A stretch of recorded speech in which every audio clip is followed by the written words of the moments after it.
विकास दुबे एक history sheeter था। कानपुर में 8 पुलिसकर्मियों की हत्या का मुख्य आरोपी गैंगस्टर था। उनके खिलाफ पहला आपराधिक मामला 1990 के दशक की शुरुआत में दर्ज किया गया था और 2020 तक उनके नाम पर 60 से अधिक आपराधिक मामले दर्ज थे। उसे 9 जुलाई 2020 को उज्जैन में महाकालेश्वर ज्योतिर्लिंग मंदिर के पास से गिरफ्तार किया गया। 10 जुलाई 2020 को एक मुठभेड़ में वाहन की चपेट में आने से उनकी मौत हो गई थी।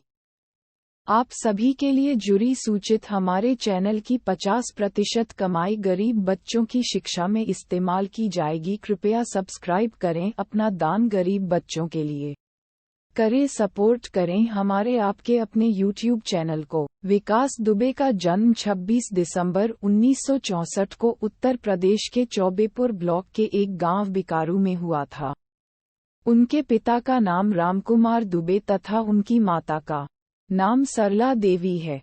रामकुमार दुबे की 5 संतानों में विकास 2 बहनों से छोटा है। विकास के एक भाई अविनाश दुबे की 2002 में गोवा गार्डन के मकान में हत्या कर दी गई थी, जबकि सबसे छोटे भाई दीपू दुबे तकरीबन 10 वर्षों से गांव छोड़कर लखनऊ के गोमती नगर स्थित फ्लैट में परिवार के साथ रहता है। उसी के पास मां सरला देवी भी रहती हैं। 1997 में विकास दुबे ने ऋचा से विवाह कर लिया था।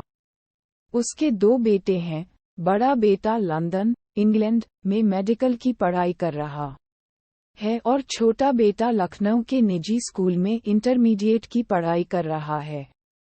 ऋचा छोटे बेटे के साथ लखनऊ के मकान में रह रही थी। ऋचा की गैरहाजिरी में विकास ही उसके नाम पर जिला पंचायत सदस्य पद के कार्यों को क्रियान्वित करता था। अपनी युवावस्था में उन्होंने अपना खुद का गिरोह बनाया। वह कई आपराधिक गतिविधियों के लिए जिम्मेदार था, जिसमें हत्या और भूमि हथियाना शामिल था। उनके खिलाफ पहला मामला 1990 में हत्या के लिए दर्ज किया गया था। दुबे जल्द ही कानपुर में सबसे वांछित अपराधियों में से एक बन गया।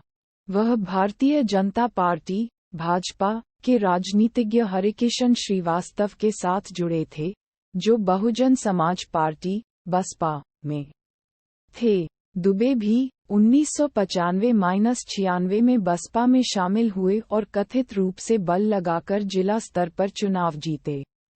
उनकी पत्नी ऋचा दुबे ने भी स्थानीय निकायों के चुनाव जीते हैं। दुबे 2001 में शिवली पुलिस स्टेशन में भाजपा नेता संतोष शुक्ला, जो उस समय राज्य मंत्री थे, की हत्या का प्राथमिक अभियुक्त था। दुबे को पहले गिरफ्तार किया जा चुका है, लेकिन बाद में कथित राजनीतिक दबाव के कारण बरी कर दिया गया है।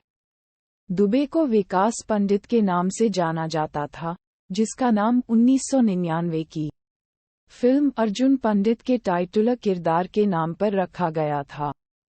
उन्हें वैकल्पिक रूप से इस नाम से जाना जाता था या बस पंडित के रूप में जाना जाता था।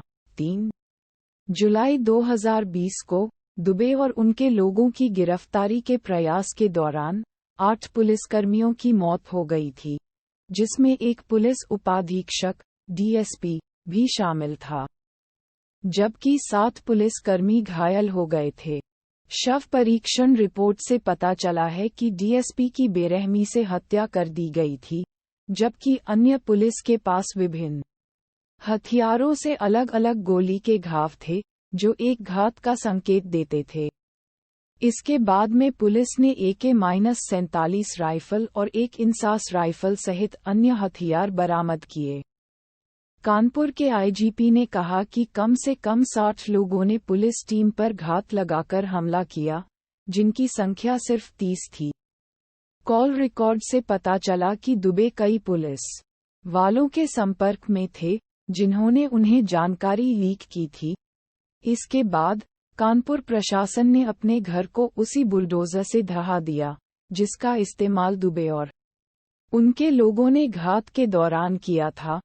दुबे और उसके साथियों को गिरफ्तार करने के लिए 25 पुलिस टीमों का गठन किया गया था। दुबे को 9 जुलाई 2020 को मध्य प्रदेश के उज्जैन में महाकालेश्वर मंदिर में गिरफ्तार किया गया था। उन्हें गिरफ्तार किए जाने के दौरान अपना नाम बताने की खबर है। उन्हें अपने सहयोगियों के समान तरीके से मारे जाने की आशंका थी। उनकी गिरफ्तारी के एक दिन बाद वह 10 जुलाई 2020 को एक मुठभेड़ में मारे गया, जब उन्हें ले जा रहे वाहन से एक दुर्घटना हुई और पलट गई। कहा जा रहा है कि दुबे ने गाड़ी का टायर ठीक करने की कोशिश कर रहे एक पुलिसकर्मी से पिस्तौल छीन ली और भागने की कोशिश करने से पहले ही उसे यूपी पुलिस द्वारा मार दिया गया।